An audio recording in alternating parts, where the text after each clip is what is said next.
ಎಲ್ಲೂ ಹೇಳೇ ಇಲ್ಲ. ಹೇಳಿಲ್ಲ. ಅಲ್ಲ, ಒಂದು ನಿಮಿಷ. ಅದಾದಾಗ ಒಳ್ಳೆ ಶಾಲೆಗೆ ಹೋಗ್ತಾರೆ ಅಂತ ಹೇಳಿ ನೀವು ಹೇಳೋ ಅಧಿಕಾರ ನಿಮ್ಮಲ್ಲೂ ಇರೋದಿಲ್ಲ, ಯಾರಿಗೂ ಇರೋದಿಲ್ಲ. ಬಡವರು, SC ST OBC ಅವರಿಗೆ ಮಾಡ್ತಾ ಇರೋದು. ಅವ್ರು ಎಲ್ಲಿಂದ ಹೆಂಗೆ ಬರ್ತಾರೆ ಅನ್ನೋದು ಒಂದು ಪ್ರಶ್ನೆ. ಅವರಿಗೆ ಟ್ರಾನ್ಸ್ಪೋರ್ಟೇಷನ್ ಕೂಡ ನಾವೇ ಫ್ರೀಯಾಗಿ ಕೊಡ್ತಾ ಇದ್ದೀವಿ ಎಲ್ಲ KPS ಶಾಲೆಯಲ್ಲಿ. ತಾವು ಹೇಳಿದ್ರಿ 6ನೇ ಕ್ಲಾಸಿಂದ ನೀವು ಮಾಡಿ ಅಂತ ಹೇಳಿ. ಯಾಕೆ 1ನೇ ಕ್ಲಾಸಿಂದ ಅಂದರೆ LKG ಇಂದ 12ನೇ ಕ್ಲಾಸ್ವರೆಗೂ ಒಂದು ಮಗು ಒಂದು ಅಡ್ರೆಸ್ಸಲ್ಲಿ ಓದ್ಬಿಟ್ರೆ ಆ ಮಗು ಬೆಳವಣಿಗೆ ಚೆನ್ನಾಗಿರ್ತದೆ ಮಾನ್ಯ ಅಧ್ಯಕ್ಷರೇ. ಅದಕ್ಕೆ ಒಂದೇ ಏರಿಯಾದಲ್ಲಿ ಎಲ್ಲಿ ಜಾಗ ಜಾಸ್ತಿ ಇದೆ, ಎಲ್ಲಿ ಕಟ್ಟಡಗಳಿದ್ದಾವೆ, ಸುಸರ್ಜಿತವಾಗಿರ್ತಕ್ಕಂಥ, ಈಗ ಕಂಪ್ಯೂಟರ್ ಯಾಕೆಂದರೆ ಇವತ್ತಿನ ವ್ಯವಸ್ಥೆ ಕಂಪ್ಯೂಟರ್ ಬೇಕು. ಪ್ರೈವೇಟ್ ಶಾಲೆಗೆ ಯಾಕೆ ಹೋಗ್ತಾರೆ? ಅಲ್ಲಿ ಕಂಪ್ಯೂಟರ್ ಕೊಡ್ತಾರೆ ಅಂತ ಹೇಳಿ. ಪ್ರೈವೇಟ್ ಶಾಲೆಗೆ ದುಡ್ಡು ಕೊಟ್ಟು ಯಾಕೆ ಹೋಗ್ತಾರೆ? ಒಂದು ಹಳ್ಳಿಯಿಂದ ಇನ್ನೊಂದು ಕಡೆಗೆ ಪಿಕಪ್ ಮಾಡ್ಕೊಂಡು ಹೋಗ್ತಾರೆ. ದುಡ್ಡು ಕೊಟ್ಟು ಅವ್ರಿಗೆ ಆರ್ಥಿಕವಾಗಿ ಹೊರೆ ಆಗ್ತಾ ಇತ್ತು. ಇದನ್ನೆಲ್ಲ ನೋಡಿ ನಾವು ಕರೆಕ್ಟಾಗಿ ನೋಡಿ, ನಾನು ವೈಯಕ್ತಿಕವಾಗಿ ನೋಡಿ, ಸೋಷಿಯಲ್ ಮೀಡಿಯಾದಲ್ಲಿ ನೋಡಿಬಿಟ್ಟು ನೀವು ಉತ್ತರವನ್ನು ನಂಗೆ ಹೇಳಕ್ಕೆ ಹೋಗ್ಬೇಕು. ನಾನೇನಾದ್ರು ಹೇಳಿದರೆ ಅದನ್ನು ಮಾಧ್ಯಮದಲ್ಲಿ ಮಾಡ್ತಾ ಇದ್ದಾರೆ. ನಾನು ಈ ಸಭೆಯಿಂದ ಮಾಧ್ಯಮದವ್ರಿಗೂ ಕೂಡ ನಾನು ಹೇಳಲಿಕ್ಕೆ ಇಷ್ಟಪಡ್ತೀನಿ. ಸೋಷಿಯಲ್ ಮೀಡಿಯಾ ಅನ್ನೋದು ನಮ್ಮ ಸಮಾಜನ ಫಸ್ಟ್ ಹಾಳು ಮಾಡ್ತಾ ಇರೋದು ಸೋಷಿಯಲ್ ಮೀಡಿಯಾ. ಕನ್ನಡ ಮೀಡಿಯಂ ಎಲ್ಲಿ ಕ್ಲೋಸ್ ಮಾಡ್ತೀನಿ ಅಂತ ಹೇಳಿದ್ದೀನಿ ನಾನು. ಇದೇ ನಮ್ಮ ಸರ್ಕಾರ 5 ವರ್ಷಕ್ಕೆ ಇವತ್ತು ಅನುದಾನಿತ ಶಾಲೆಯಲ್ಲಿ ಶಿಕ್ಷಕರ ನೇಮಕಾತಿಯನ್ನು ಸ್ಪೀಡಪ್ ಮಾಡಿರ್ತಕ್ಕಂಥದ್ದು ಇದೇ ನಮ್ಮ ಸಿದ್ದರಾಮಯ್ಯ ಸರ್ಕಾರ ಅನ್ನೋದನ್ನ ನೀವು ನೆನ್ಪಿಟ್ಕೊಳ್ಬೇಕಾಗುತ್ತೆ. ನೀವು ಮಾಡಿಲ್ಲ ಅಂತ ನಾನು ಅದನ್ನ ದ್ವೇಷ ಮಾಡೋದಿಲ್ಲ. ನಮಗೆ ಅವಕಾಶ ಸಿಕ್ಕಿದೆ, ಕನ್ನಡದ ಬಗ್ಗೆ ನಮಗೆ ಪ್ರೀತಿ ನನಗೆ ಗೊತ್ತಿದೆ. ಸರ್, ಒಬ್ಬ ಮಗು ಇದ್ರೇನು ಕೂಡ ಒಂದು ಟೀಚರ್ ಕಡ್ಡಾಯವಾಗಿರ್ತಾರೆ, ಒಳ್ಳೆ ಬಿಲ್ಡಿಂಗ್ ಇರುತ್ತೆ, ಮಿಡ್ ಡೇ ಮೀಲ್ಸಿಗೂ ಕೂಡ ಒಂದು ವ್ಯವಸ್ಥೆ ಆಯಾ ಯಾರ್ಯಾರು ಇರಬೇಕು ಅದು ಕಡ್ಡಾಯವಾಗಿರ್ತಾರೆ. ನಮ್ಮ ಸರ್ಕಾರ ಯಾವುದೇ ಕಾರಣಕ್ಕೂ 46,000 ಅಲ್ಲ, ಇನ್ನೂ ಜಾಸ್ತಿ ಏನಾದ್ರು ನಿಮಗೆ ಶಾಲೆಯಲ್ಲಿ ಮಕ್ಕಳು ಬರ್ತಾರೆ ಅಂತ ಹೇಳಿದರೆ ಹೇಳಿ, ಹೊಸದಾಗಿ ನಾನು ಓಪನ್ ಮಾಡ್ತೀನಿ. ಆದರೆ 12,000 ಮಕ್ಕಳು, ಯಾಕೆಂದರೆ 12,000 ಮಕ್ಕಳು 1,200 ಮಕ್ಕಳು ಒಂದೇ ವ್ಯವಸ್ಥೆಯಲ್ಲಿ ಓದಿದಾಗ ಅವ್ರ ಕ್ವಾಲಿಟಿ ಚೆನ್ನಾಗಿ ಬರ್ತದೆ. ದ್ವಿಭಾಷಾ ಇಟ್ಟಿದ್ದೀವಿ ನಾವು. ನೀವು ಹೇಳಿದ ಕನ್ನಡ ಶಾಲೆ ಕ್ಲೋಸ್, ಯಾರು ಹೇಳಿದ್ದು ಕನ್ನಡ ಶಾಲೆ ಕ್ಲೋಸ್ ಮಾಡ್ತಾರೆ ಅಂತ? ನಾವು ಯಾವುದೇ ಕಾರಣಕ್ಕೂ ಕನ್ನಡ ಶಾಲೆ ಕ್ಲೋಸ್ ಮಾಡ್ತಕ್ಕಂಥದ್ದಿಲ್ಲ.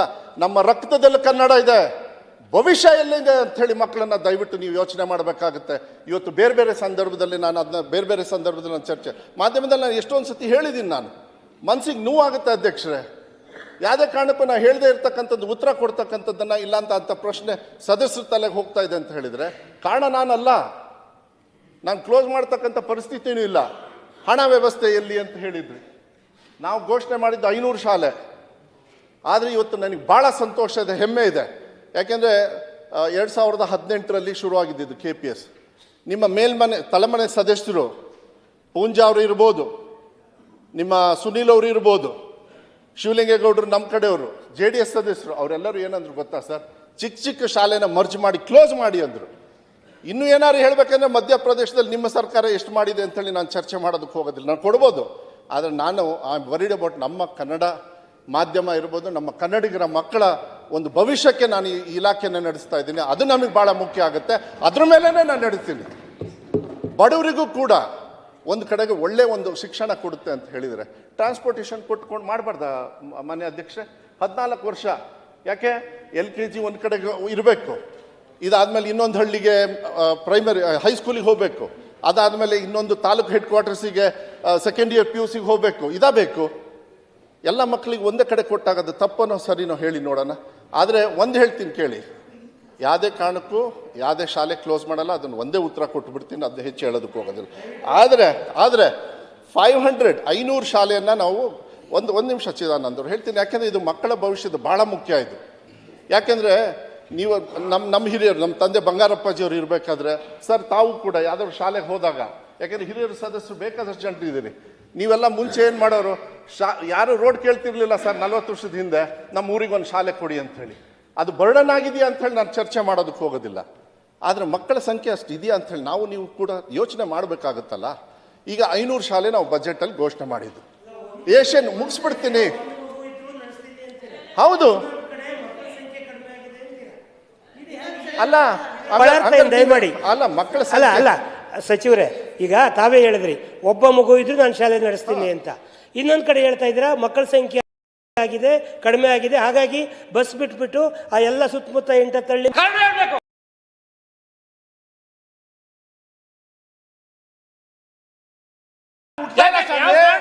ಮಕ್ಕಳ ಸಂಖ್ಯೆ ಕಡಿಮೆ ಹೆಂಗಾಯ್ತು? ರೇ ಮಕ್ಕಳು ಹುಡ್ತಾ ಇಲ್ಲ ಗೌಡ್ರೆ, ಮಕ್ಕಳು ಹುಡ್ತಾ ಇಲ್ಲ. ರೇ, ಕೇಳಿ ಮಕ್ಕಳು ಸಂಖ್ಯೆ ಕಡಿಮೆ ಇದೆ. ಇರೋ ಮಕ್ಕಳು ಮಾತಾಡಿ. ಮುಂದಿನ ಇರೋ ಮಕ್ಕಳಿಗೆ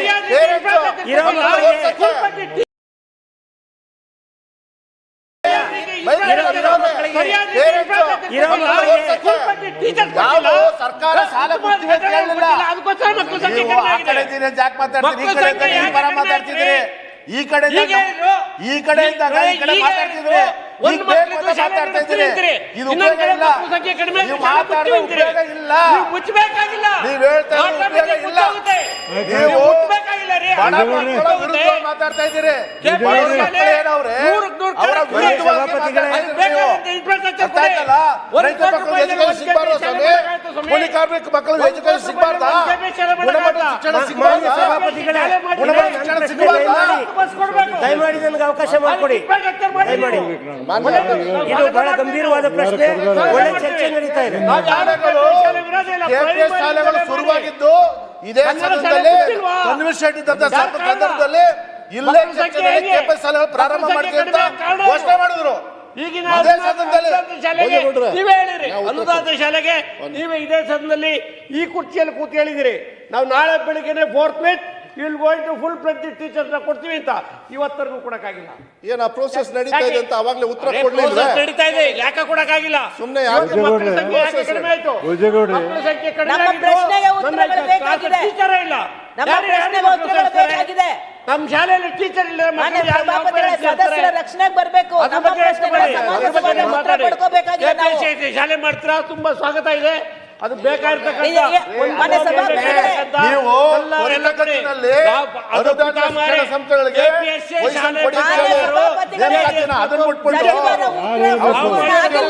ನಮ್ಮ ಪ್ರಶ್ನೆಗೆ ಸಂಪೂರ್ಣ ಉತ್ತರ ಅಲ್ಲ ಗುಣಮಟ್ಟ ಅನ್ನುವಂಥದ್ದು ಇಂಪಾರ್ಟೆಂಟ್. ನಿಮ್ಮ ಮಕ್ಕಳು ನಮ್ಮ ಮಕ್ಕಳೆಲ್ಲ ಸಿಬಿಎಸ್ ಶಾಲೆಗಳು ಓದ್ತಾವ್ರೆ.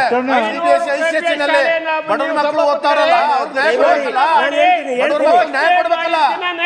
ಒಂದೊಂದು ಕೆಪಿಎಸ್ ಶಾಲೆಗೆ ಎಷ್ಟೆಷ್ಟು 10 ಕೋಟಿ ಬೇಕು ದುಡ್ಡು ಕೂಡ ಇಟ್ಟು ಎಲ್ಲ ಕೆಪಿಎಸ್ ಶಾಲೆ ಕಳಿಸಿದ್ರು.